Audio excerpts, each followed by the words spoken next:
Over the last decade, I have had the extraordinary privilege of being able to see landscapes that have been restored, landscapes that have gone from a degraded state to a flourishing state, and to see places that are in the process of that transition. And in the reporting of my first two books, I saw that, I was exploring ecological repair through the lens first of soil, of soil, working with the soil as a means of restoring the integrity of an ecosystem or landscape or ranch or farm. And then from the standpoint of water, people who are working with the water cycle to restore the landscape. So when I seek a book, when I'm writing a book, I look at what has been missing, what topic has been missing. And in terms of climate, what has been missing from the conversation is the role that intact ecosystems play to climate regulation. Because we know that we can restore ecosystem function, and therefore we can bring back some of that climate regulating capacity.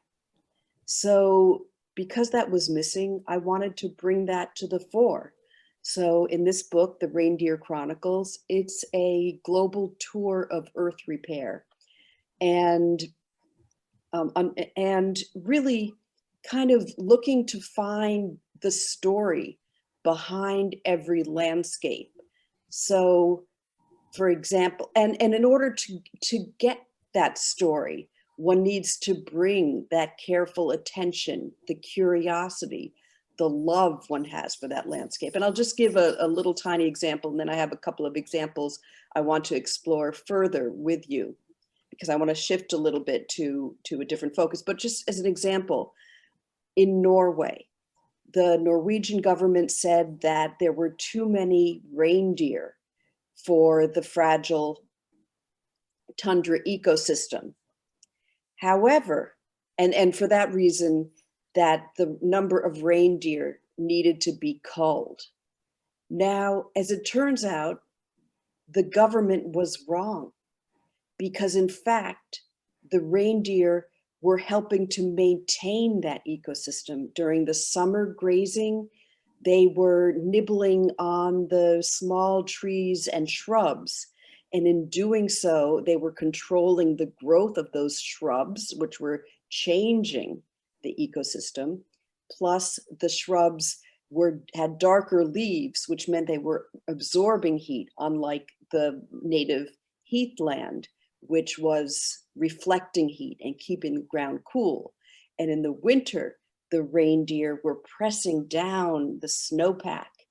And while that doesn't sound like a good thing, because we all love a pure blanket of snow, but up there in the far north, the snow was insulating the soil. So by pressing on the snow, it was exposing the soil to the cold air and keeping the permafrost frosty. Of course, the reindeer herders, the indigenous people, the Sami people, understood how these animals and these practices helped restore the landscape and keep the landscape intact. And so, because they were in tune with the landscape and had love for that place that was their home. So anyway, so in the middle of reporting this book, it hit me that we know what to do. We know how to restore grasslands, for example. We know how to work with forests to help advance succession and protect the forest. So all these different landscapes, we know what to do. And it hit me over the head, which is the way it happens when you recognize something that perhaps should have been obvious to you and perhaps is obvious to others, that environmental challenges are really people challenges.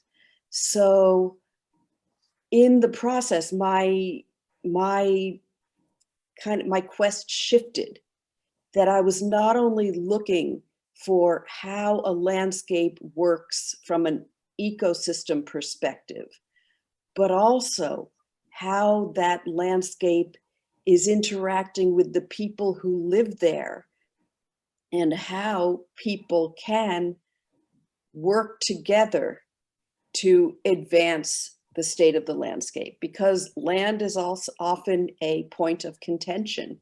And that's something that I'm thinking about. And I could hear beneath the remarks that Charlie made when he said the change in demographics is that people are moving to Vermont. And so that means more building pressure, and that means potentially more sprawl, which is exactly what we don't want if we want to keep our forests and other types of landscapes, our working lands, intact.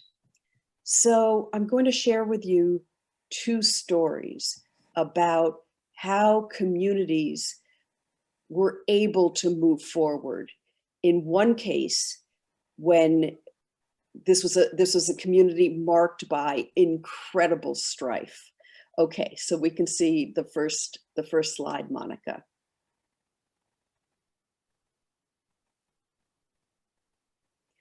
Okay, so this doesn't look like much, but what you're looking at was a last ditch effort to get past the strife in the community in New Mexico, or in the region of Cabazon.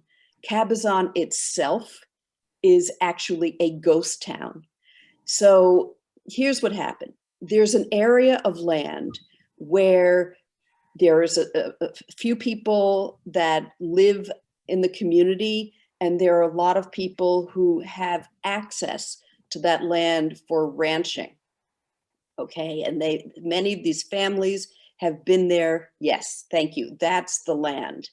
And, actually it looks better in the picture than it did when I was out there. This was a degraded landscape. The people that are feeding their animals there are running out of grasses, and so they're trespassing on other people's land. And what happened was that everybody was fighting over the pump house. So this was a situation where the ranchers were suing the people who got domestic water. And one detail is that they had springs, they had natural water there, which is an incredible gift, but everybody was fighting over it. So the domestic water people were suing the ranchers were suing the domestic water people. And for some reason that I still can't understand, the domestic water users were suing themselves. So this was a complete mess. And this is land that is managed by the Bureau of Land Management. And every day, the BLM was getting calls from people saying, someone's shooting someone. And I mean, really, it came to blows. That there was so much argument that the BLM the workers had to stop doing what they were doing and go down to Cabazon to try to deal with the problem. So someone at the BLM had heard about this fellow named Jeff Goebel, who, as his reputation held, was able to deal with communities in intractable conflict. So now we can go back to the chairs. So this is Jeff getting the chairs in a circle, because everyone needs to be looking at each other. And I will tell you that in this little community room that perhaps looks a little bit like your Grange, I sat through a 3-day workshop, which, sometimes it kind of, felt a little bit slow. But in that 3 days, I watched this community go from blaming each other, kind of people, their body language saying, I don't want to be near that person. And all those other aspects that you get when people are really stuck.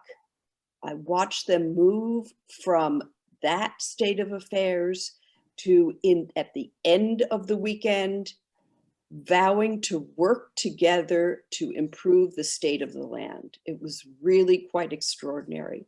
And since then, people that that were absolutely adamant about how you raise cattle have become curious about holistic planned grazing, which is a restorative grazing. It regenerates the landscape, and even hosting workshops and changing their own practices. So I saw that it could be done, and how it was done was through a model called the consensus model that involves listening to each other. It's facilitated because, in the way that that the community was handling itself beforehand, listening would be, you listen to me. But here it was, I am going to listen to you, trusting that you will also listen to me, and then we can hear what is important to each other. And what this process does is it helps people see that actually what they want are the same things. So I experienced that, and it was really, really quite extraordinary. And right now, many people that I know in different communities are working in Australia, in California, lots of different places are employing this model and moving forward. So that was a little glimpse. And in the book, it shows the kinds of questions that really got people to be willing to challenge themselves. So that's one. I'm happy to answer more questions about it. Now I'll go to the other case, and this is a completely different kind of story. So this is it's the work of a company called Common Land, which makes a business case for land restoration. It is based in the Netherlands. And I have to say that the Netherlands is a place where there are so many really, really innovative programs going on, different, just they really have it together so much. So the story of Common Land is that a fellow named Willem Verwerda, a tropical forest ecologist, had worked for many, many years. And for many years, he was the executive director of the IUCN, the International Union for the Conservation of Nature. And as he explains it, so he has seen literally thousands of projects, really well designed, well intended research projects, restoration projects that have gone through the entire process. And despite all of that, he also saw the condition of nature declining in the areas where he was working. So he took a deep breath and said, there has got to be another way. So Willem took a sabbatical, and he explored ways that business and investment can play a role in restoring ecosystem, restoring landscapes. And the model that he came up with is the 4 returns model. So, okay, there are a couple of different elements to the Common Land model. One is 4 returns. So many businesses, it's basically financial return. Like that is, the phrase, the bottom line. The bottom line refers to the financial return of profit. So with Common Land, it's 4 returns: return of capital, return of nature, return of social capital or community, and return of inspiration, of meaning. And I saw that that last piece actually really was, if you'll pardon the expression, the special sauce. Okay. So, and then two other things about the financial capital. It's not about making a profit quickly. It's patient capital, at least 20 years, because as Willem says, it takes a generation to restore a landscape. And then another component that I want to put out there, because it could be relevant to work that you do, is 3 zones: the natural zone, an economic zone, and a mixed zone, which could be recreation, agricultural, working landscapes, or residential. So that's the model. And right now they have 8 landscapes that they're working on, from Australia to South Africa to Haiti and India and Zambia. And I went to Spain, which was their first landscape. So we can look at the next slide.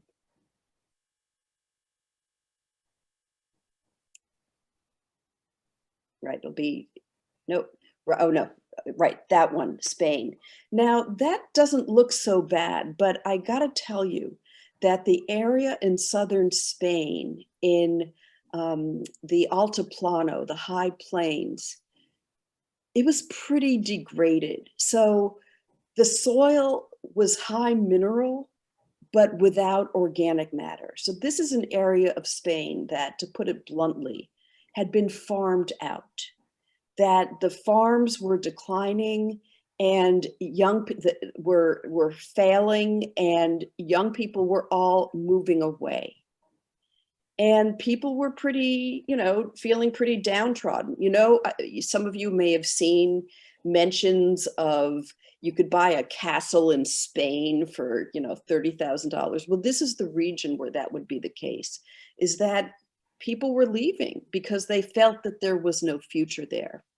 So Common Land comes in and they partner with a local organization called Al Valal, mostly producers and food entrepreneurs and farmers and ranchers and people on the ground in the Altiplano, and worked with them over time using kind of the equivalent of a consensus method. It's called Theory U. So it was a lot of listening. What is important to you? What is your vision for this landscape? What would be the best outcome of our work together? So they did a lot of, Common Land supported people on the ground in projects of regenerative agriculture. And what they did was they kind of organized their agricultural programs around what was their strength, which was, this is the biggest area, the highest producing area of rain-fed almond production. So they based everything around the almond landscape. So what they did was they encouraged plantings around almonds, and those plants were aromatic herbs. And so they also had a layer of herb production and essential oils. And then also, to help regenerate the landscape, they brought back a native sheep, the Seguro sheep, and had holistic management of sheep on the landscape. And so the landscape is healing. But what happened first is that the community started healing, that there was a sense of excitement. Young people started coming back. And when I was there, I could sense that. And that was really exciting, to have young people coming up to me, a journalist, and saying, I had moved away because I saw no future, but now I'm moving back, and I am really excited about what's going on here. And so that was the return of community. But part of the catalyst was the return of inspiration, because the community is more than just the people. It's the kind of the shared history, the shared culture. And so there were people got together and were developing programs around the art. People were, Common Land brought in this really interesting organization or company called Sound Matters, and they decided to document the restoration of the landscape in sound, so you could hear the sound of resilience. So because as the landscape is restored with all the plantings, you're getting greater biodiversity, so you're getting more complex soundscapes. So doing all of these things to show their shared commitment to the land. And one thing that's a theme and kind of a rallying point for the community, and now we can go to the next slide, is this image. Okay, so this is the Indolo Man. And in the area of like the center of this region, which is actually a pretty large region, about a million hectares, is the town of Velez Blanco. And there's a cave. And in that cave, there was discovered rock art. And we went to the cave and we saw this rock art, this, kind of design written in the Neolithic period. And it looks like this, and it's considered good luck. So in Velez Blanco, you'll see that image at souvenir shops, like in the castle, the Velez Blanco castle, and in the town, like in the grating of the iron fences, like there'd be just embedded this little Indolo Man. So one of the projects, and that's what this is showing, is that the community is doing plantings of herbs. So in the spring, it'll be yellow and purple and there's lavender and sage and all these beautiful plants in the shape as we see here. This is the design of the Indolo, and you'll be able to see this from the high point on the hill when you're visiting the castle. So so they're also making community days, and there's a facility for people with special needs, and there are outings for the special needs community to also do plantings and be part of this. So everybody is part of this. And anyway, it's very exciting because the Common Land projects are really, really working with this 4 returns model, and there's interest around the world in this model, and I was really lucky to be able to see it where it happens. So that's what I have to say for now, and I'm happy to answer questions and see how what I've shared relates to you in your community. Thanks, Judith. I actually have a few reflections that some of the readers had commented on.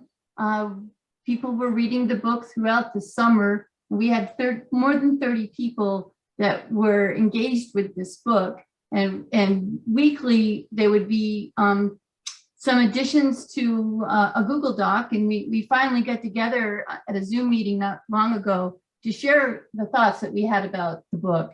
So I'd like to kind of respond to both of the chapters that you talked about. First, the really interesting project about the water conflict in New Mexico. Chapter 3, which the title of chapter 3 in Reindeer Chronicles is Beyond the Impossible, which just states a lot in itself, that you're getting beyond what anyone thought could happen. So here are some of the reflections from folks. One is, I love the idea of agreeing on a vision rather than getting stuck in the process. To, in fact, move beyond the conflict between user groups with seemingly opposing goals, to understand that everyone is really looking to achieve a similar vision. So that really struck someone Another reflection was that someone was really excited about bringing the idea of science and emotions together within communications to one another, bringing that left and right brain together to understand that information just itself is not enough. I have some others to read, but if you want, anytime you want to respond to any of these comments. Sure.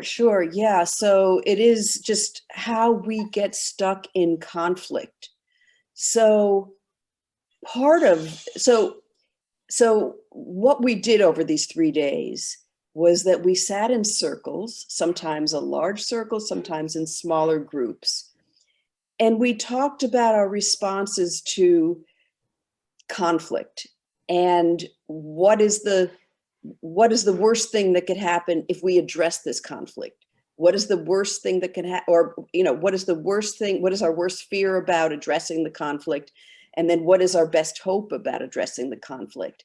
And one thing that happens, and I've seen this in doing consensus work with Jeff, is that often our imagination is stalled by our fears.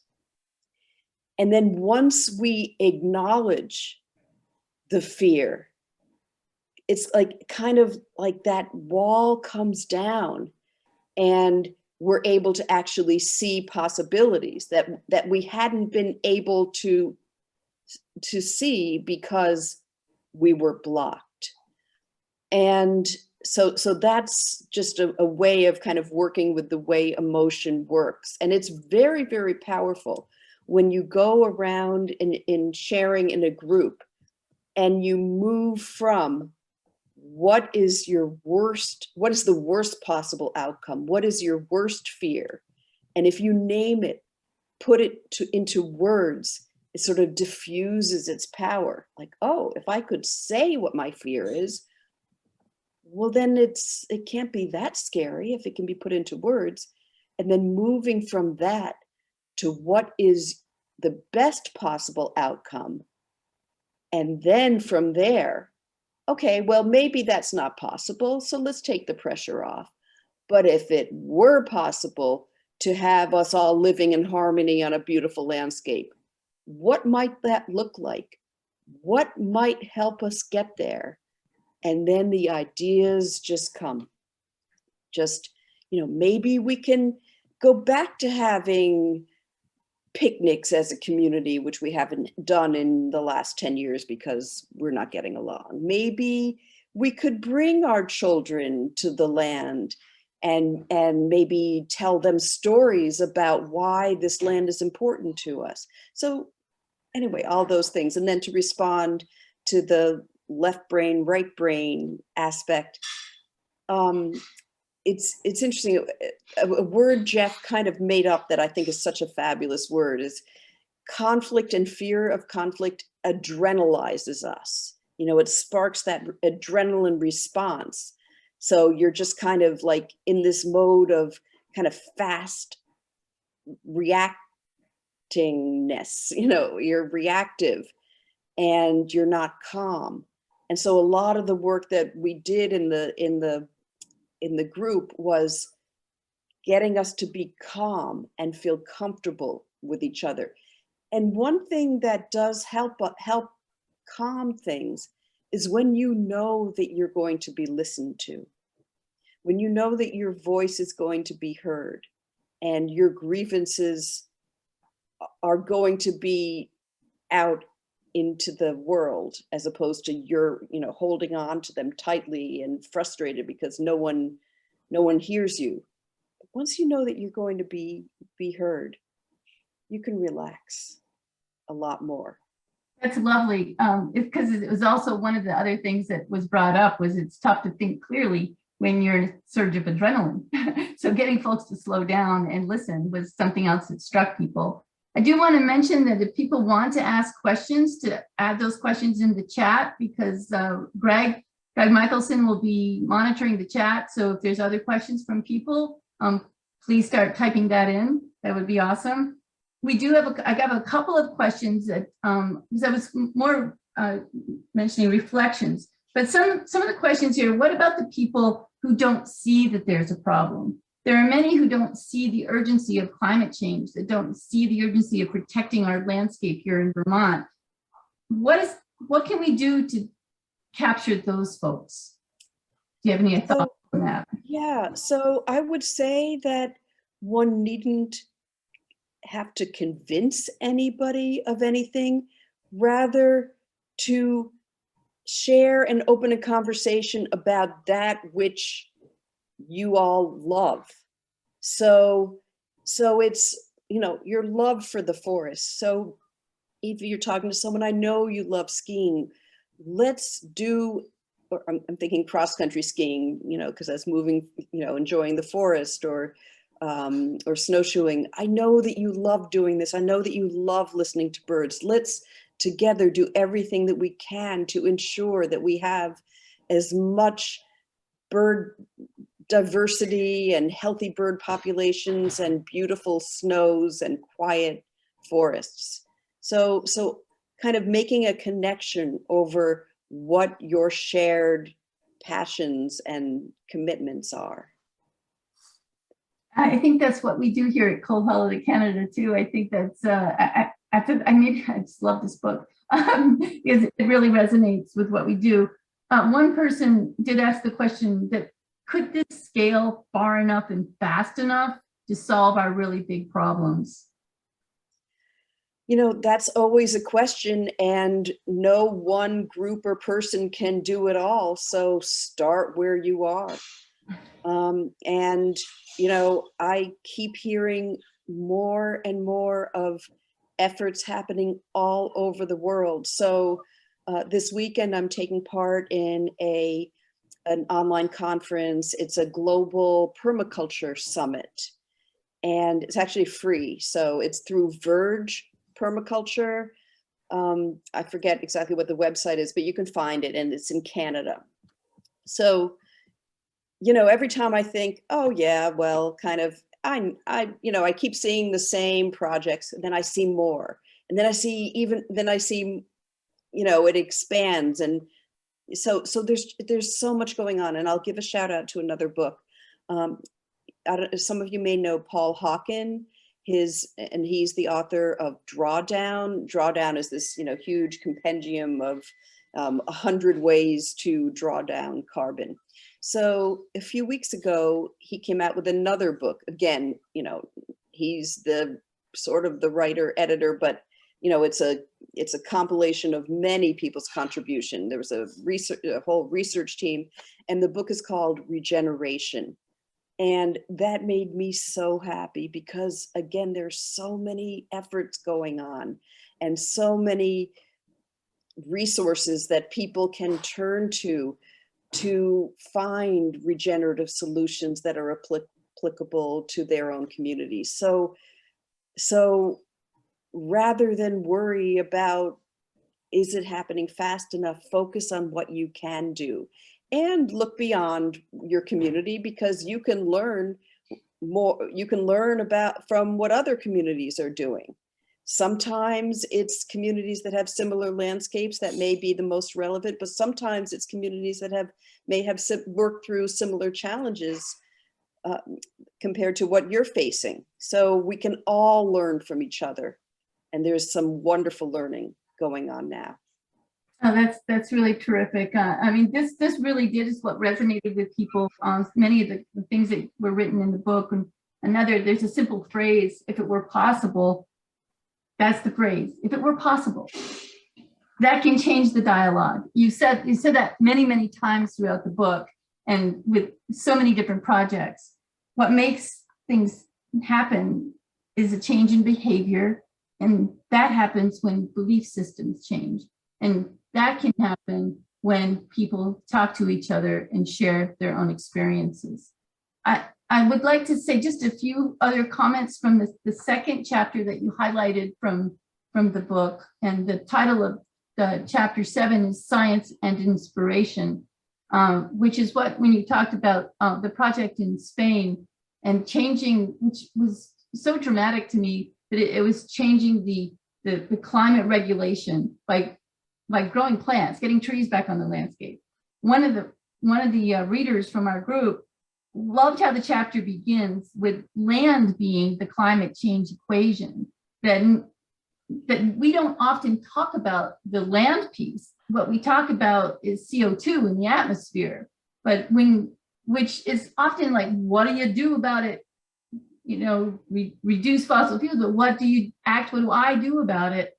That when we start talking about the land is actually something that people can do something about. This makes climate change much more tangible.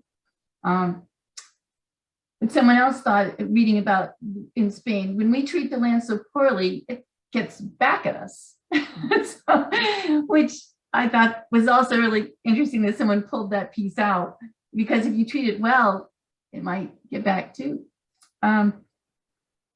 One comment from one of our readers was that CHC tries to do this. They take local actions on the land that have regional effects. The name CHC, Cold Hollow to Canada, reminds us that we are part of something much bigger than our own lands and towns.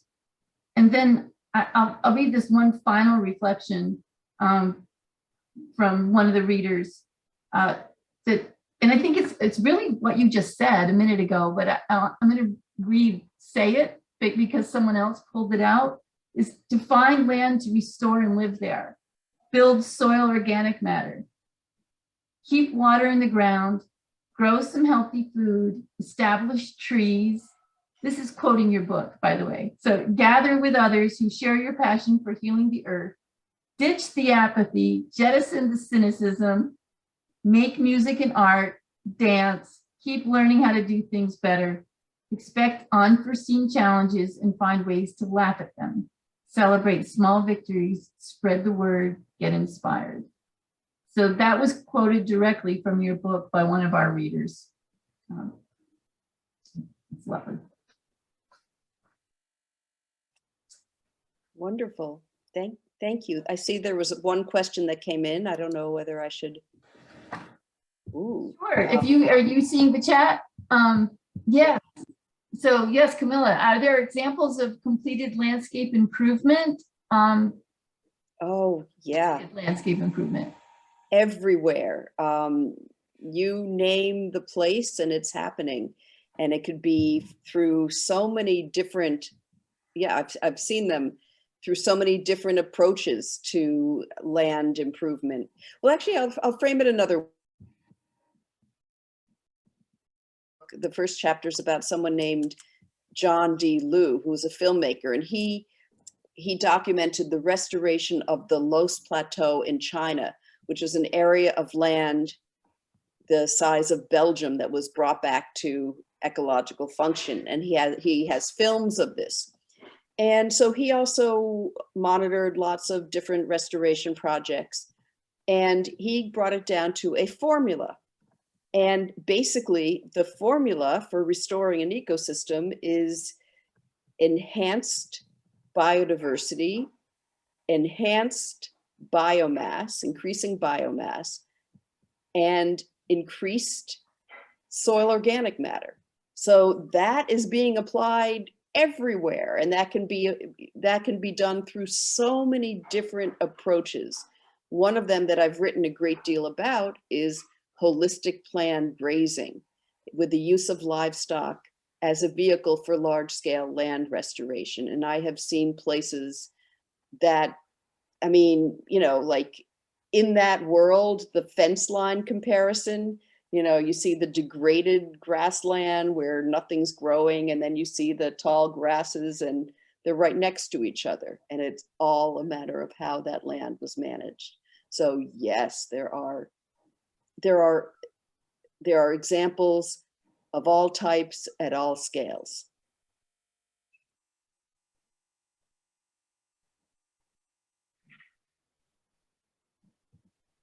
If there are other questions and you don't feel comfortable writing them in the chat, do feel free to take yourself off of mute and ask the question as well.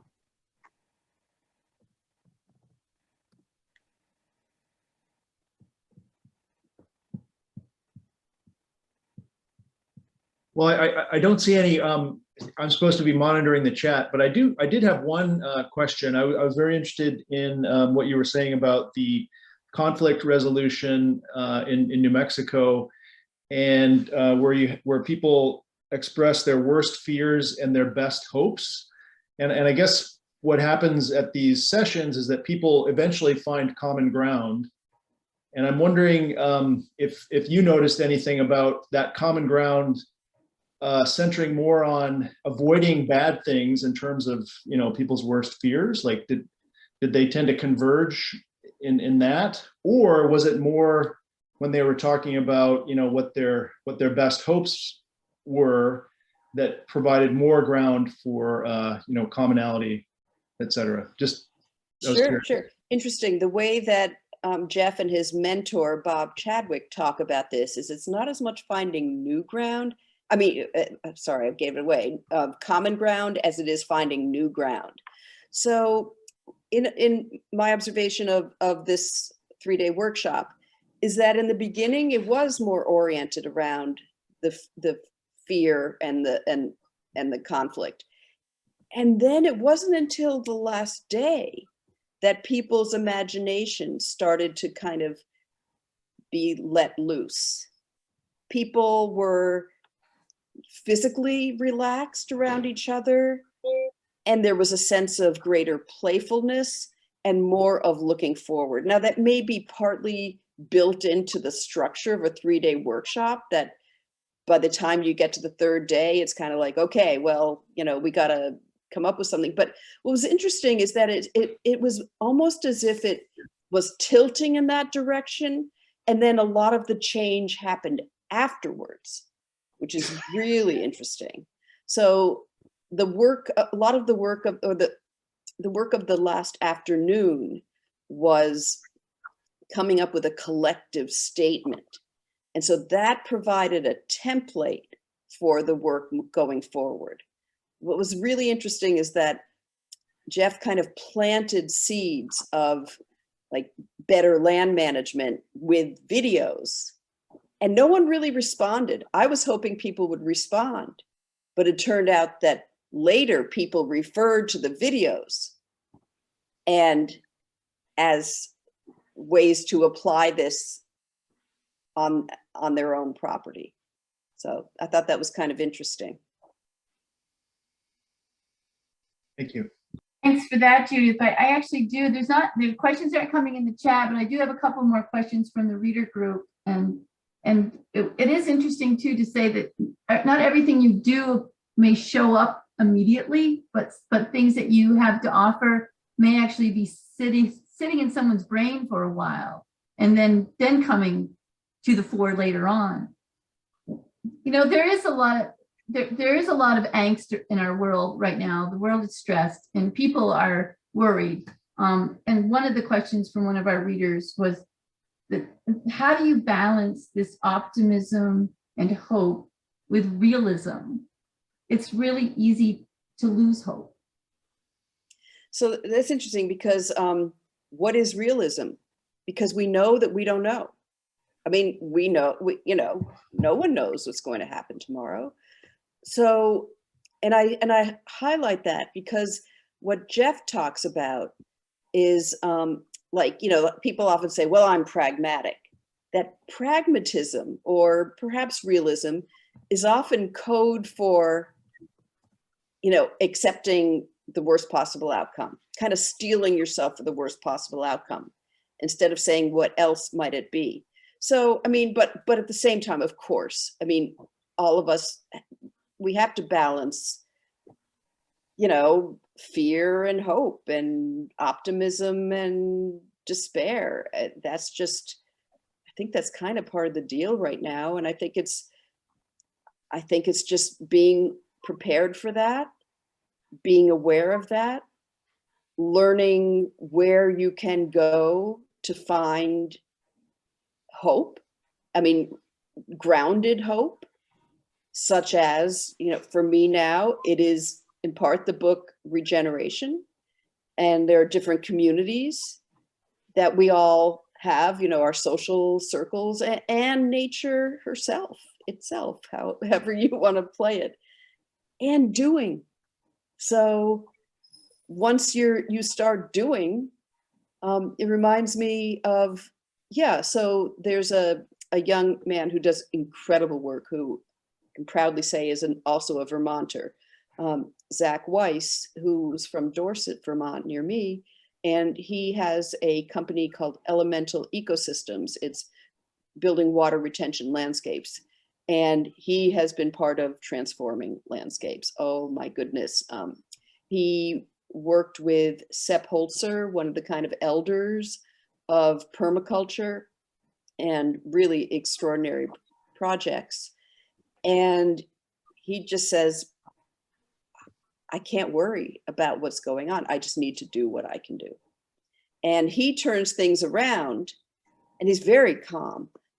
He turns things around. And while many people, environmentalists talk about, we need minimal human impact on our landscapes, he says, no, we need maximum human impact on our landscapes, but it needs to be the right impact. We need a lot of impact towards healing.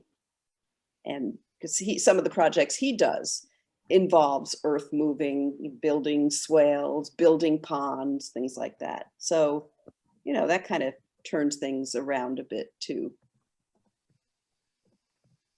So, and I see a question, isn't the facilitator key to the success of the consensus building sessions? Absolutely. That's why Jeff and many people are really focused on helping train more people in the consensus method. So I've sort of been trained in it, because we had a group of us that met every 2 weeks or so. We were working on, we were kind of training in consensus while at the same time trying to move forward a project, which was to wanted to bring the consensus method to a colleague, a Maasai herder in Kenya, who felt that this method would help his community deal with some of the conflicts that they were having. So, yeah, but people are, yes, this is a path that someone can take. I mean, so that's another thing that, in terms of getting out and doing something, is that we're all called to do different things. So, you know, while it would be kind of cool if I were called to, you know, go start a ranch and, you know, and restore a landscape by managing cattle, well, you know, I'm curious about that. And I went to the cowgirl camp and new cowgirl camp, and we had sheep here for a while. But, you know, I think the chances are kind of slim that I'm going to be able to get it together to do something like that. So I'm called to communicate. Many people are called to, to tell stories, to work on a small scale, to build organizations, or to facilitate. So there are all kinds of ways to contribute. That's wonderful. I think we're going to close up the question and answer at this point. You know, Judith, again, this book was to me such a huge inspiration, and to everyone that has read it, I've heard over and over how much they've loved this book. And the answer is, you know, the idea to not worry as much, but to keep your own hope and keep your own, and getting out and doing things, and action is always the way to enhance hope. So I really, again, I love the book, love that you were able to come and share those stories with us in person. It's been just a pleasure for us to have you here. So I just really want to thank you once again. And I'm going to hand it back over to Monica to Thank you. Continue with the process. Thank you. Wonderful. Thank you, both of you. Thank you, Judith, for all of this work and for coming tonight.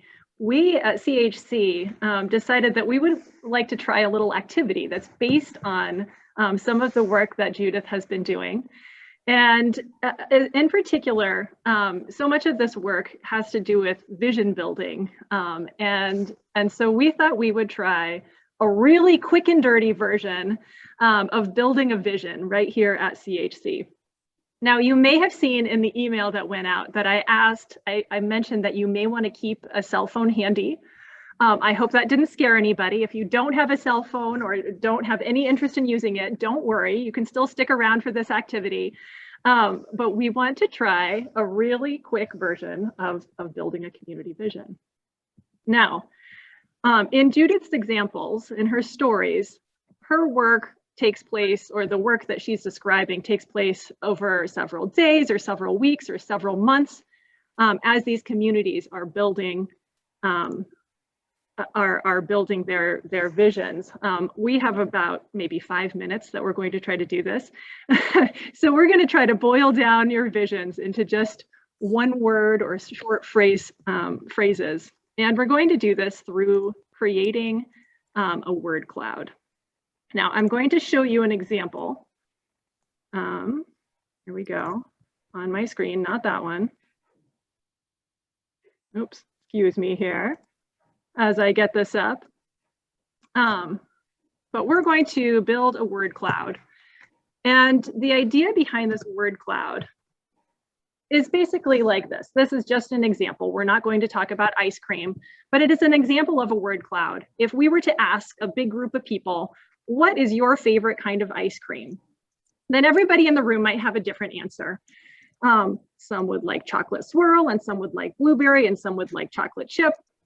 And if you put everybody's ideas together, then on a word cloud, the ones that come out really big are the ones that people said many times. So in this group of people from this example, many people liked maple ice cream. You can guess it might have been a group in Vermont. We are going to ask a different question, but I want to point out in the word cloud making process that one of the key features here is that you need to use just one word phrases. If somebody had answered what kind of ice cream they liked as a sentence, well, I really like chocolate chip, but mint would do okay too. Then it doesn't go into a word cloud very well. So one word, or in the case of something like cookies and cream, a very short phrase. Hopefully that makes sense. Here goes our word cloud. I'm going to share a different screen. And here's our real question that we are actually wondering about. If you can imagine the best outcome for Vermont's forests, what would it be? Now remember, try to get your answer in just one word or maybe a short phrase. And here's what you do. If you have a cell phone handy, then go to www.menti.com. That's M-E-N-T-I. I know sometimes that I on the screen looks like an L, it's an I. And it will ask you for a code. You can type in this code and then you can answer this question in just a quick stream of consciousness way. Now, if you don't have a cell phone or don't feel like picking it up, you can also answer your words in the chat, and Jenny Goyne, our board member, is going to enter them for you. So go ahead. And as soon as people start entering, it should appear on the screen and we'll have an instant word cloud. There we go.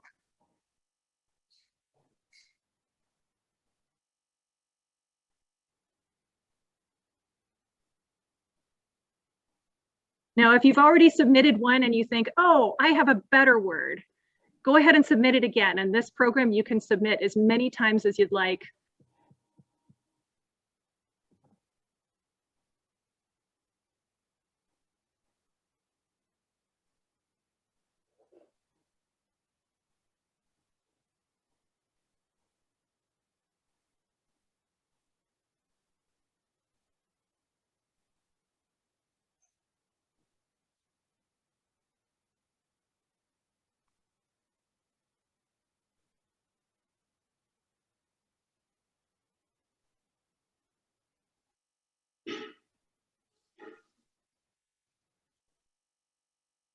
I'll add too that if you are lying in bed tonight and you think of some more, this will actually still be on. You can still go to the same website and add it, and we'll add it into our final word cloud.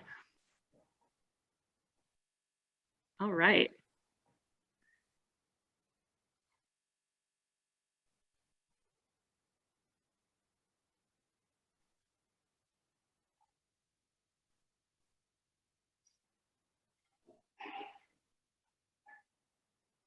The answers just keep coming.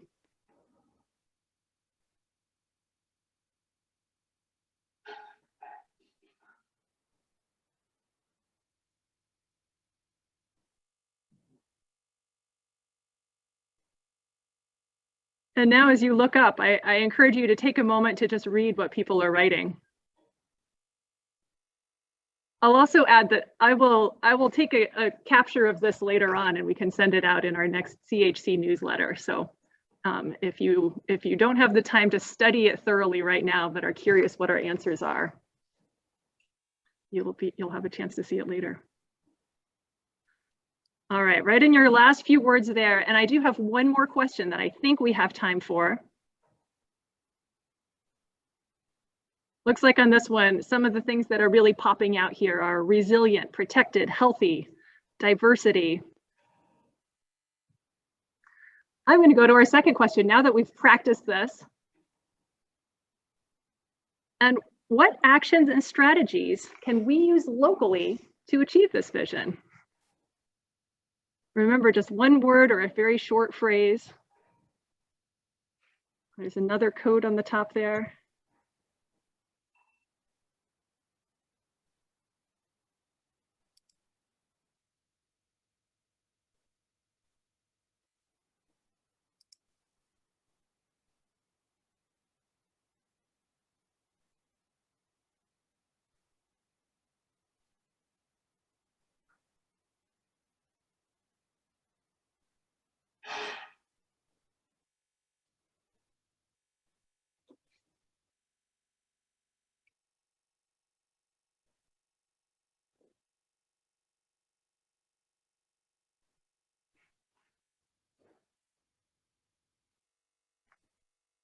One great thing about these instant word clouds is that if you see something on the screen and you think, oh, I agree with that, but somebody else has said it, it's okay, type it in if you agree with it too. It'll just make it stand out more. And it's okay if it's not your original idea, as long as it's something that you feel passionate about.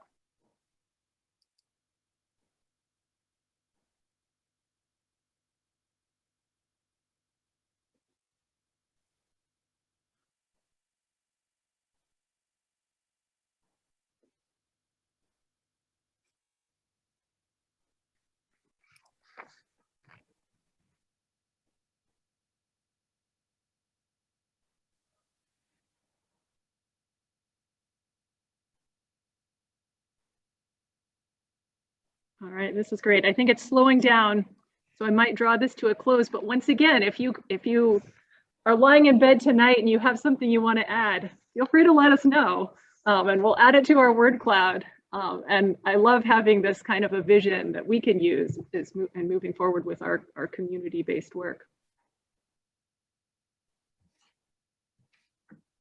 And with that, thank you everybody for participating in that. Like I said, we'll make sure that that goes back out to maybe in our newsletter or in something that we put out there so that everybody can really see what that final word cloud looks like. Charlie, great, back to you.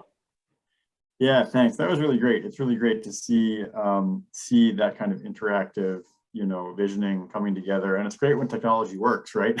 So thanks everybody for participating in that. That last one we did, one of the big words that popped out in the middle there was community. And one of the things that I just kept thinking about with Judith's, the stories Judith was telling is that at the heart of all of them was this idea of community and the fact that it was a community of people coming together around a shared vision that is what was leading to or has led to success when we think about, how do we conserve these healthy, intact, productive landscapes for the future.